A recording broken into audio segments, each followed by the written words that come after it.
de projecteurs à présent sur une opération qui a lieu chaque année à cette période, la récolte des bigarades, ces oranges amères que vous pouvez apercevoir dans certaines artères de la principauté. Plusieurs quartiers sont concernés par cette récolte. Eh bien, Sandrine Nègre et Thomas Deus se sont intéressés au travail mené sous les bigaradiers de la Condamine. Regardez. Nous sommes au cœur de la rue Grimaldi, où se trouve donc une partie des 500 bigaradiers présents sur l'ensemble du territoire monégasque. L'année dernière, on a calculé qu'on a récolté entre 3 et 4 tonnes d'oranges amères. Cette année, j'ai l'impression qu'il y en a un peu plus parce que les arbres ils sont vraiment chargés. Mais on les voit bien, elles sont vraiment bien chargées. Même s'il faut dire que la taille, elles sont un peu plus petites, à cause peut-être aussi un peu moins de pluie cet été ou quoi. Mais c'est vrai qu'elles sont, les plantes, elles sont chargées, elles sont très très belles en plus.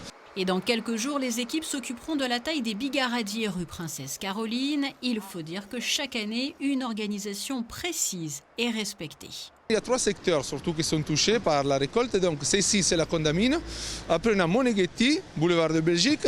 Et on a aussi Monte Carlo. Monte Carlo, actuellement, ils sont en boulevard avenue de Grande-Bretagne. On a les bus, on a les voitures, il y a les piétons. Et la sécurité, c'est la première des choses. Vraiment, on vise tout sur la sécurité des jardiniers, sur la sécurité des voitures déjà et des piétons. Là, on va voir, j'ai discuté tout à l'heure avec le chef d'équipe, ils vont travailler encore minimum une semaine, donc pour finir le Grimaldi. Une fois récoltées, ces oranges amères sont ramassées parfois par des habitués du quartier pour réaliser marmelade ou confiture. Mais la majorité des bigarades sont acheminées ici, rue de la Turbie, pour la fabrication désormais de cette célèbre liqueur.